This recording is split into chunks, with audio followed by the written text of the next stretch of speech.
I didn't let fear control myself, and sometimes what we make in our mind stop us from being a full version of ourselves. And I've embraced fear in everything that I did. So few things that are important is like how you dealing with fear and how you utilizing it to fuel you to actually go forward instead of backward.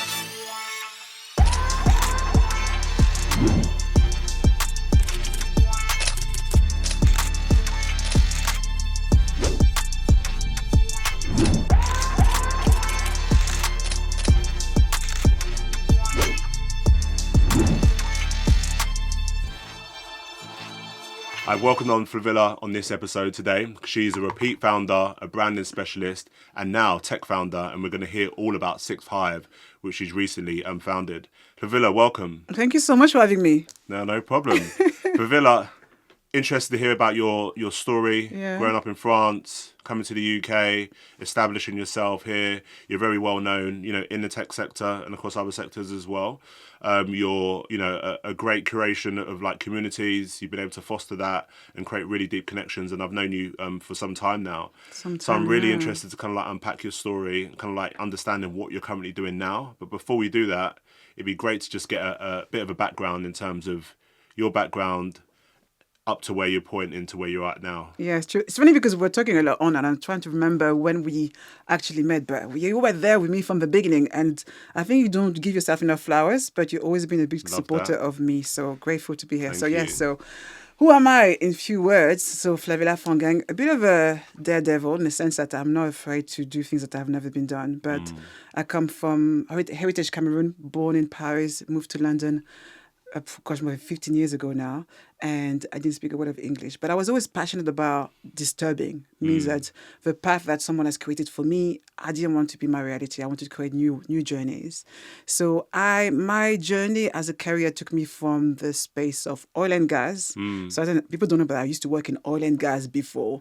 Then I moved from oil and gas to the world of fashion. Fashion was always a way to express myself, build my personal brand. So I did that personal branding and brand fashion and luxury, should I say. And then that's when I moved into personal branding and branding with my agency. So every of my transition has been very organic in a sense that I saw something, I saw an opportunity and I took it. And then so when the agency was born, we didn't really have a focus. We were working across luxury, beauty, and technology. So it was very confusing for the audience because people want to know with experts.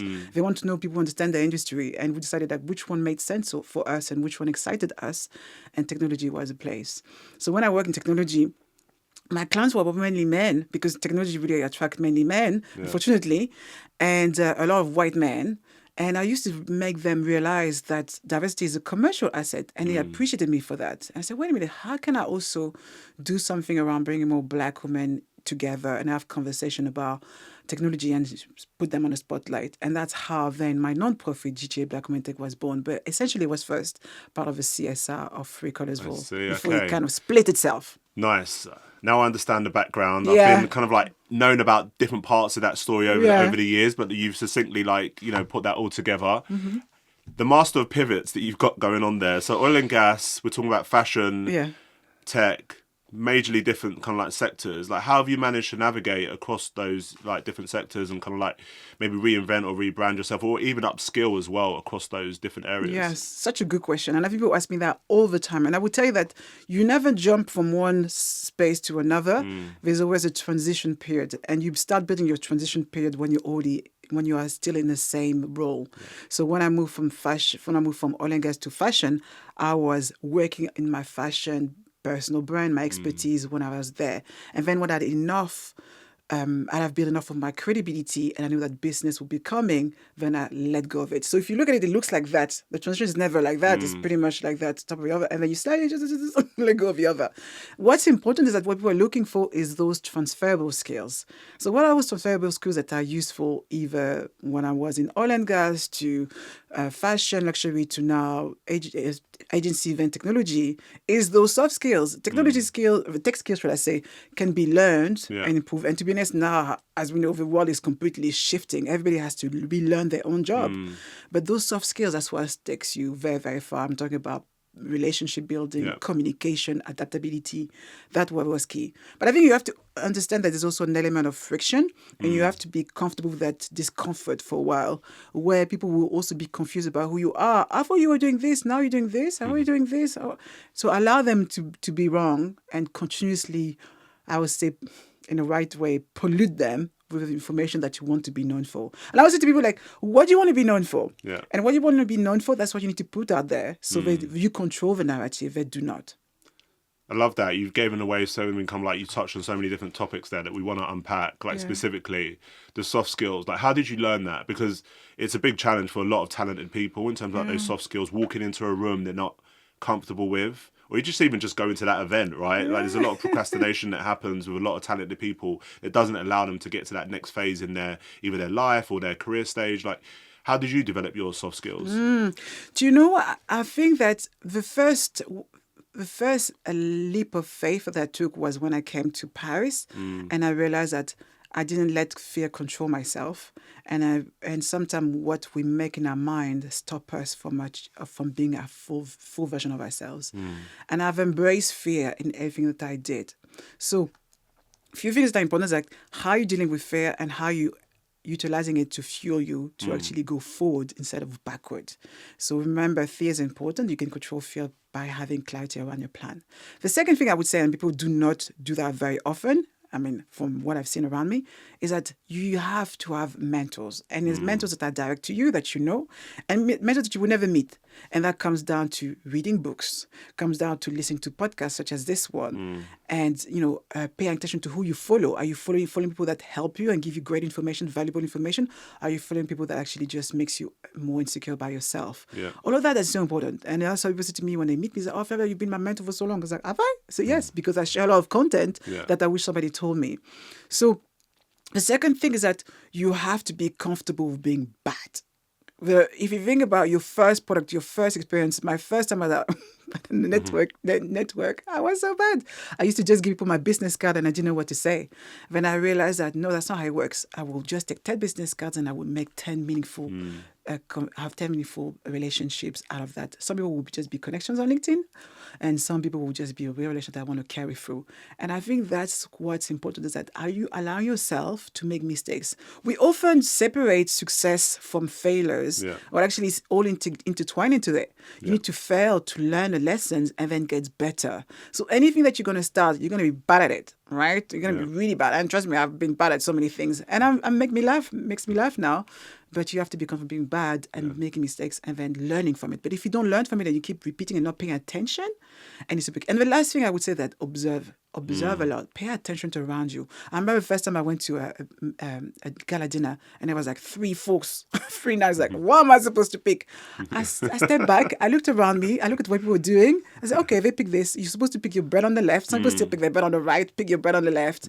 Things like that you learn, but you have to be sometime in a backbone, and that's why having mentors and people who can guide you through is important. I love the dinner table analogy. Like, that is an example of kind of like knowing about your environment and learning from other people. Okay. There's a lot in that. I'm going to use that actually. Just give some tips for maybe people that are kind of like early stage career, or even just some like mid to late stage careers that are kind of like thinking of a pivot. Yeah. In terms of that mentor, it's so important. We speak to a lot of founders, and that kind of like that mentorship that they have around them and advisory.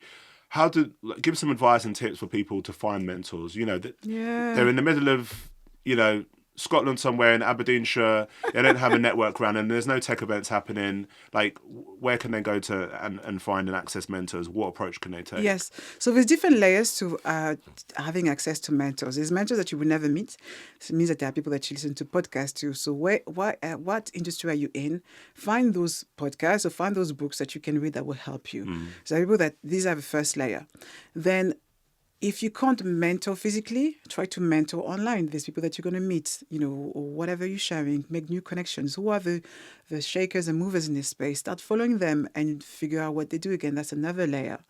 But I would say that you need to also be in the right environment. This is why people come to London. This is why people go to New York. This is why people go to the busier city, because if you meet people in person, things are different. So if you realize that you're in an environment that doesn't support your potential, leave it. Yeah. Right? If the environment doesn't provide you with the opportunity that you're looking for, go somewhere else.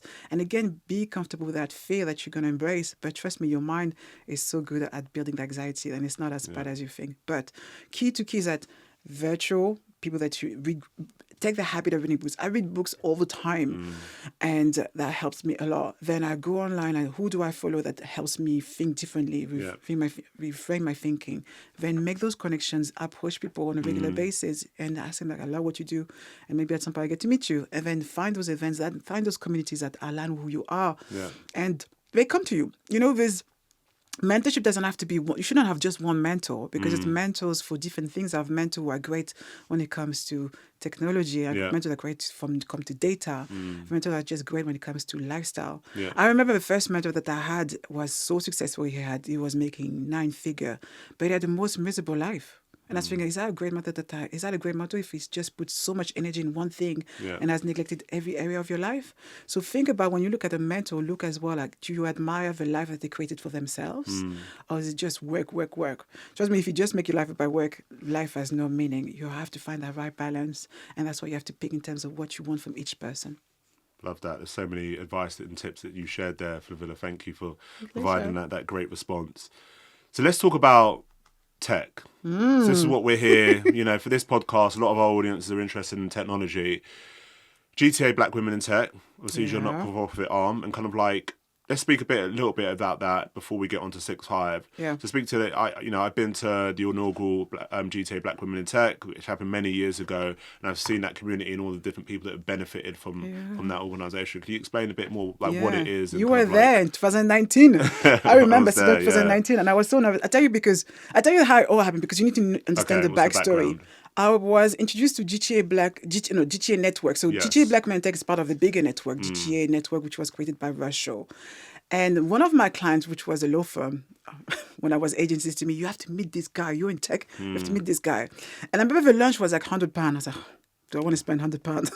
He said to me, like, spend that money. I can go to Nobu, whatever it is. Like, spend that money. It will be worth it. So I spent £100 and went for this lunch. And that's how I met Russ. And Russ was really giving the insight around what's going on in industry, which we're still talking about it, like the issue of diversity, but also the gender and all of these things and where we're going. And I thought, wow, that's so good. And I wanted to be part of it. So I started going to other events that they were running. And I realized I was still the only Black woman in the room.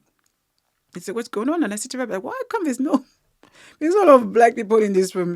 And he looked at me, when you look at somebody, he's like, I don't know how to do something about it. It's like, don't worry, I'm going to do something about it. And he said to me, I said, I want to launch a Black Women in Tech network. Would you support me? So he supported me in terms of giving me the assets. And he said, if you do a launch for 40 people, that'd be great. In my head, I'm thinking, I want more than 40 people. And literally, I think I had about 200 people in the room, which was fantastic, including you. You were there. The event was sponsored, and it was the beginning of a journey. And what I wanted to create is normalize the talent within the Black community that is not necessarily visible. And because I remember that when I believe in myself coming to this country, and another backstory to coming back to this, that I always thought before coming to London that I would be assistant manager, would be fantastic, it would be enough. And I met people in London Black people in London were doing so well. I was like, are people doing better here in London than in Paris? I was like, I think I'm going to stay here. And that's why I stayed. And that's when I realized that representation and visibility is so important to actually elevate our inspiration and our potential. We sometimes create barriers and limitations in our mind based on what we see and what society presents for us. Yeah.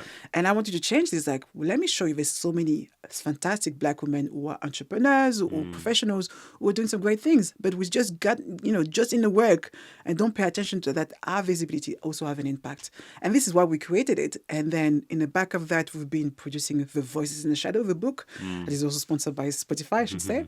And this book has been a way of protecting the legacy of those Black women throughout the years. So we're on number 6 now, and we're talking about more than 500 stories that have been shared and sitting in the British Library or the Barbican forever. Because for me, I know where I come from as my heritage as a Black woman, and I'm Cameroonian. Knowing that my heritage is Black Hebrews, we escaped the Egyptian Empire and we became kings and queens in Cameroon. I carry myself that power, right? But if somebody deprive you from the the heritage of what people look like you carry, how can you go into the world and think that I deserve this, I want this, I can have whatever I want? And this is how I go. And people say, you delusional? I say, yes, I'm delusional because it hasn't been done, it will not be done. So yes, to people listening, I can't remember what was the question, but the essence is like, this is how it all started. The idea was, the power of community gives us the essence of our belief and what we can carry. Do not go into this world on your own.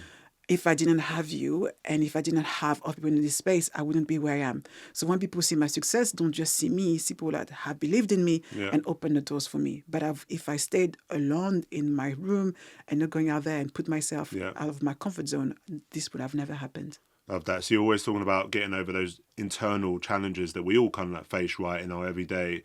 And it's kind of like you've mastered that in terms of like jumping into the fire, but strategically at the same time. And even just that what you mentioned, investing in yourself is so crucial. That £100, a lot of people would have second guessed whether they wanted to go to that dinner or not, like that event where you actually got to engage and speak to Russ Shaw. That then opened up. You actioned on that, you approached him and spoke about. And I think all of those points there are so key. And I think sometimes we second guess, okay, are we wasting money by doing something? We might be more keen to maybe pay for a course, but it could just be like that £100 that opens so many doors if you know who's in that room and you've done that due diligence. Can I just say something to you? It's like, so important. You never waste money. Whatever you put money, it's never waste. Because either you're going to win or you're going to learn. And there's things that I've spent on thinking, oh my God, this is a mistake. But that mistake taught me something that what I would never do again. And then I will share that knowledge with somebody else.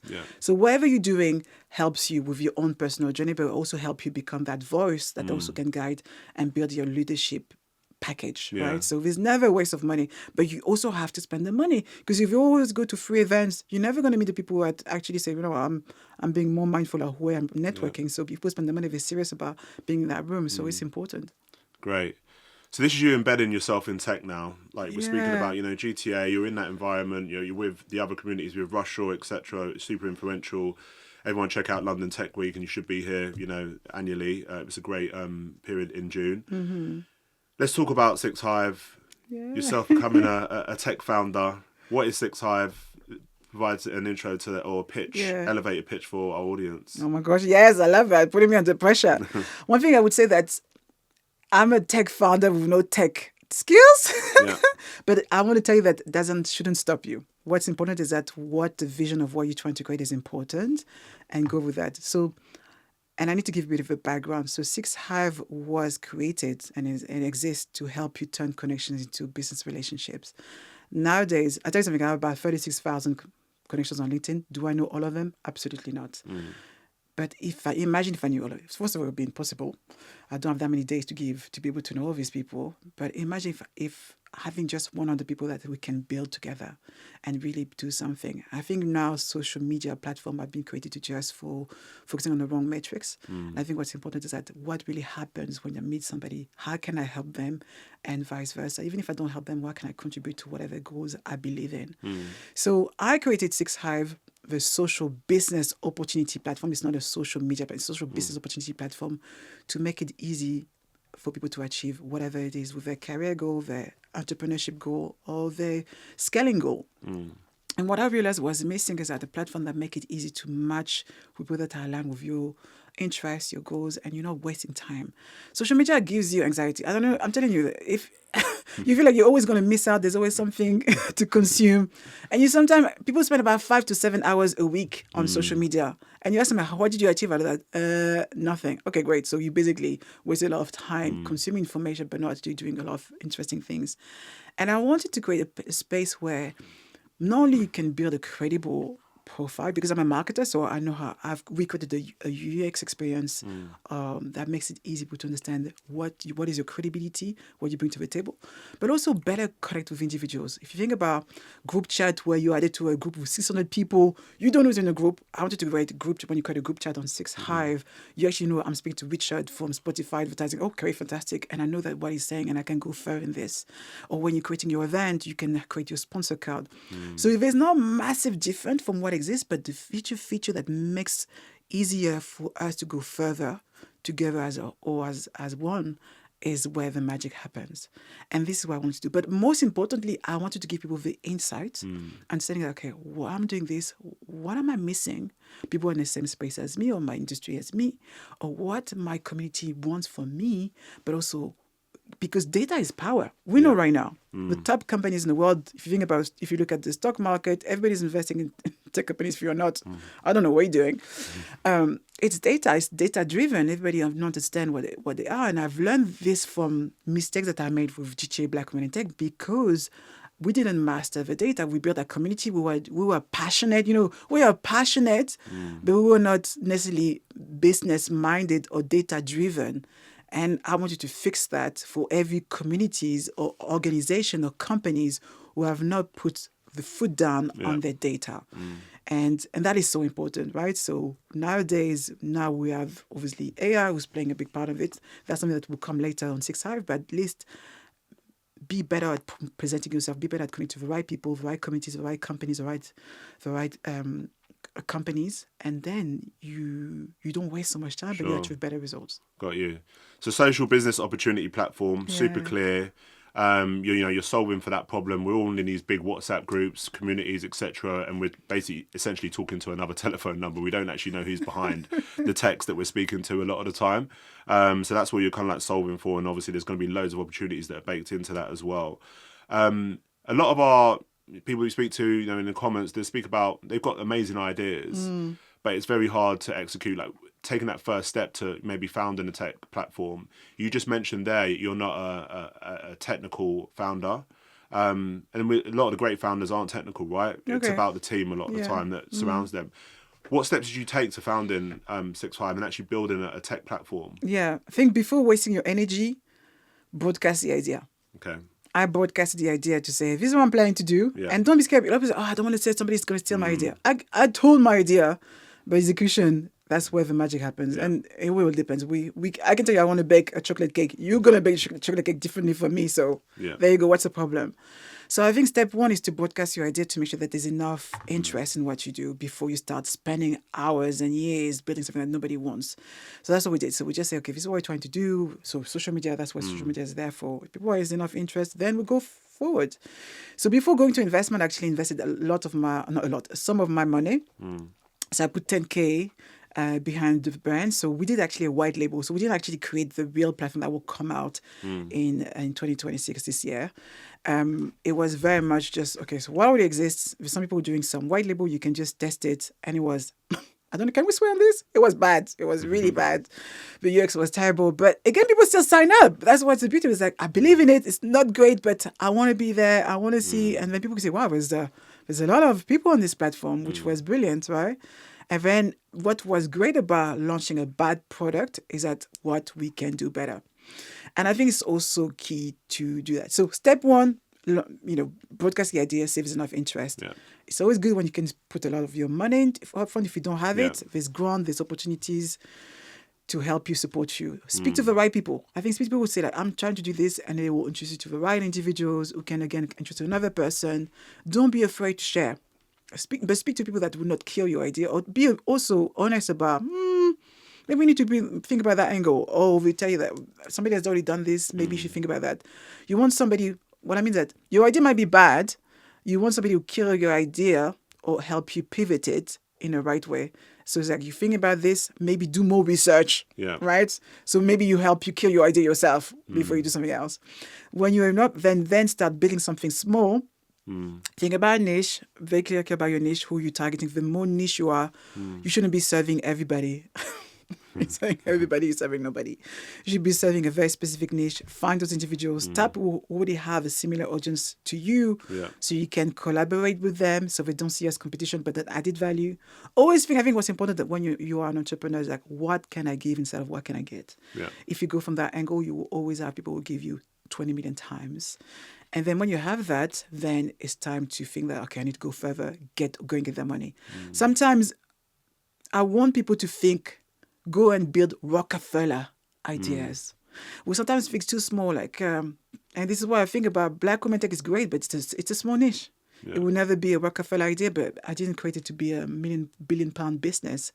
I created it because I care about my community and all that. But what I'm trying to build, I'm trying to create a big thing. So think big, right, in how you're trying to build. And for that, sometimes you need to make big asks when it comes to your investment. Yeah. It's interesting because I met one of my friends who is an investor to me, and at some point said, I just want 10K investment. He said to me, like, I only started investing at 2 million. I'm like, what?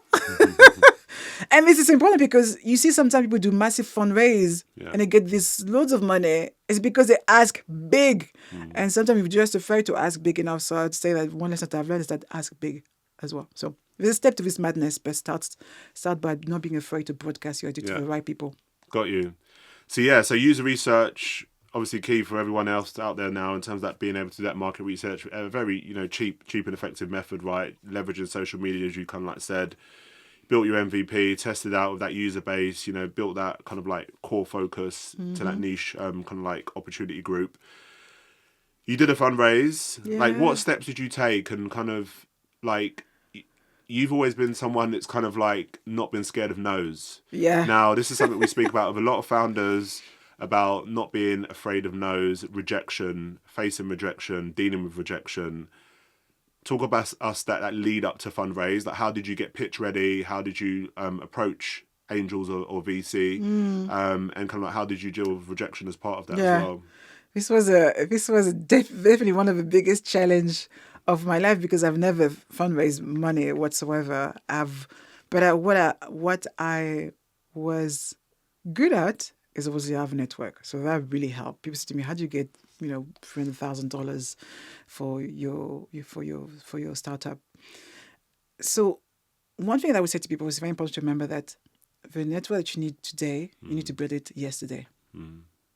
If you go to people when you need money, you're already too late. Yeah. If you haven't built that relationship, they're not going to buy. People say to me, how do you get the CEO of Toyota to invest in you? How do you get those people to get on your board? I know these people for years. And this is why building your network should be continuously online, offline, whatsoever. And people watch. I see people like, whether people like your post or people are watching you. So what they're watching is that consistency. And that tells a lot about your character as an entrepreneur. And that's super key. So that journey to fundraising was terrible because I've never done how to do a pitch deck. So I was terrible at it. I've done so many versions. Even now, I'm still changing. Your pitch deck always change. Even the one that I'm doing right now is always changing. It's never perfect. And you want to get people, because I'm French and I'm comfortable to those feedback. I got the most brutal feedback that I'm not going to invest. This is not for me. This is not this. Okay, fine. Tell me why. But you want to know why? I was like, why? Because it's not my cup of tea or it's not this. Okay, cool. Don't take it personally. People don't say yes to you. And that's the thing, that every no is not a personal attack on you. Yeah. I never take anything personally. If you don't, that's fine. That's fine. Maybe I didn't articulate it right, or maybe I it could be so many reasons. So, first thing first, I would say that try to get as much guidance when it comes to building your pitch deck for a problem. But actually, what's very important is that a lot of time we start with a problem, but actually what interests investors the most is the personal story. And I've learned that from one of my investors. He said to me that people always give you a number of decks, but if you start with your personal in terms of why you are the best person, you and your team are the best one to do that, now you get their attention. And then a second thing that I learned recently is that never pitch on your own, always pitch with a team. I was like, what? I always thought, okay, you guys focus on this. I'm going to pitch by myself. Like, that's a mistake. You should actually bring 2 or 3 people, no more than 3 people apparently, but 3 people with you to pitch your idea if you're pitching in person. So because I realized that my idea was too new for getting the attention of VCs, I focused on angel investors. And I was very lucky, as I said, that I already had an existing relationship with a lot of very successful people who also cared about what I was building. So I tapped into that.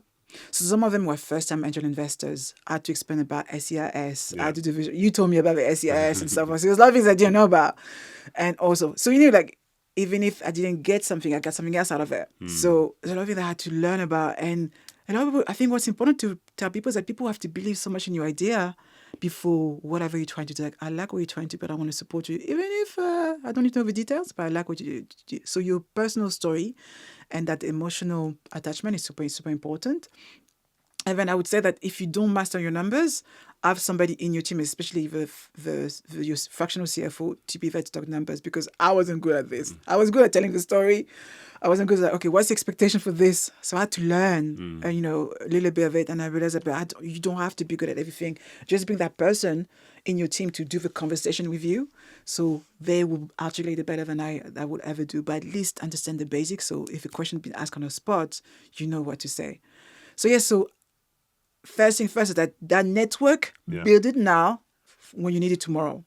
And it's super, super key. And that building a network is super important. Think about how you can help somebody instead of how can you get from someone. And then it becomes easier when you make the asks. And that's why for me, community building, inviting people, doing events, or have a night. And simple way to really give value to someone that I'm going to this event, do you want to come with me? Or have this thing, I introduce you to somebody else. Or have this thing, come and be my plus one. Oh, I'm doing an event, I want you to speak, and talk about what you're doing, and so on. There's so many ways, little things like that just gave people that is so important. I read this book, I can never remember the title, it's called The Power of Reciprocity. That changed my life forever. And that it's a psychological thing. When you give something to someone, they feel obliged to give it back. Some of them will completely ignore it. The majority of people say, oh, I remember when you did this for me some time ago, now I feel like I want to help you as well.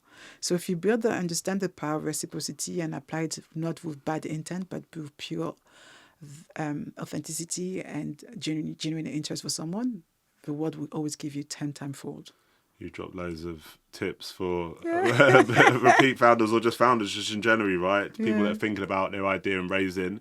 Like your point about that storytelling, for like me speaking on behalf of Angels, like the big thing for us is kind of like looking at the storytelling and how that relates to the problem statement as well. Can you articulate quite clearly that kind of like problem that you're solving for? And I think that's like really, really crucial that you kind of like you've spoken about. Also that rejection piece that we've spoken about as well. Like you'll just approach some angels and it's just not part of their thesis, right? There's a bunch of, pitch decks that are flying around constantly now, and it's just, even though how relatable you are maybe to a founder, you might just not invest. So like developing that thick skin is so, so important. And like, taking those no's, but also asking for that feedback, because that feedback loop is just so crucial. Like the feedback that you get from friends is maybe not going to be as valuable as people that you just don't know in the industry that come from different sectors, and kind of like they can, really give you that kind of like objective feedback that will really help you develop and go on that path for the future. What's next for Sixth Hive? What's the future looking like? Well, I don't know when this podcast is coming out, but obviously the upgraded version is coming out in the next few days, which is super excited about that. I'm keen on getting that. I'm really keen as well on continuously building the experience for the user, or the members, should I say. And for Sixth Hive, we keep on going. We are very ambitious. So we want to go to America. We want to go to Africa. We want to build something that would change people's lives. And that's what I'm focusing on. I think focus is key. Distraction has to be out of the way. Right now, time is precious, and my most important currency is time. So I need to focus on doing this right for this. So I'm excited about the platform. It comes as an app as well, so you check it out. And bringing the right people who can find their match. I think that's important. Do something that you do. I think I'm very lucky to do something that I love, and I wish people could do that as well the same way I do. So if you don't like what you do, you're never going to find the joy to wake up every morning. And so you have to find your why. And I hope that people find their people on the platform and keep growing and keep expanding with whatever they're trying to achieve. So I'm excited about that. Incredible. So we're going to find our why on the Sixth Hive platform when it comes out. Obviously, we'll promote that in our description box underneath this video specifically. What else is happening for Flavilla? Like what else do you want to disclose for the audience? Just generally, like what's happening? Happening, obviously, from GTA Black Women Tech, we obviously have the Voices in the Shadow #6 coming up. As I mentioned, Spotify is one of the sponsors, so we're always looking for sponsors. So it's a great place to connect with a great community of Black women who are super professional, more than 20,000 community, and obviously having your brand in the book, you archive in the British Library, but on top of that, in front of millions of kids and parents and principals. So that's something that I'm very passionate about. And I think for me right now, is those two things are the only thing I'm focusing taking on. up a lot of your time. Those two things, And I do keynote. I think one thing that I'm working on right now is, as we are in a space where technology is really driving us, we can see a bigger shift in a lot of companies. Everybody wants to integrate AI, and I almost feel like we're forgetting the value of human experience. And I really think that the human premium experience is going to be the most expensive thing. And how do we play on that? And as I said, we're talking earlier on that as a tech founder, your direct access to you should be limited, but the experience should not be, damaged. Yeah. But the access to you as a human being, that's where the value will be. I think we're going to normalize access to to AI and so forth. When it comes back to that, where does human play a role into part? So I'm really keen on getting companies to think about forward thinking after AI implementation and technology, and what does it mean for that human premium.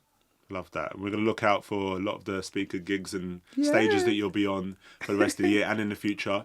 Where can the people find you? They're going to want to search your name. Listen, I'm easy to be found. I'm easy to be found. If you type Flavilla just on Google, it's how to find me. So I am on Sixth Hive, of course. So find me on Sixth Hive, connect with me. You can find me on Instagram and LinkedIn. That's what I use mainly. But so do reach out to me. I'm terrible responder, but you can always message me and I will take the time to respond. I'll tell you where to catch Flavilla. Pay for that event. Catch her after she comes off stage, because you're not going to get her in the DMs. But Flavilla, thank you very much for coming on the Future Included podcast. We look forward to hearing about more of you and your journey, and we'll all be on Sixth Hive. Yeah, I look forward to seeing you. You're already there, so you're already part of my early adopters. So I'm looking forward to connecting with you more on Sixth Hive. There's so much happening, and I can't wait people to discover. Brilliant. Thank you very much. My pleasure.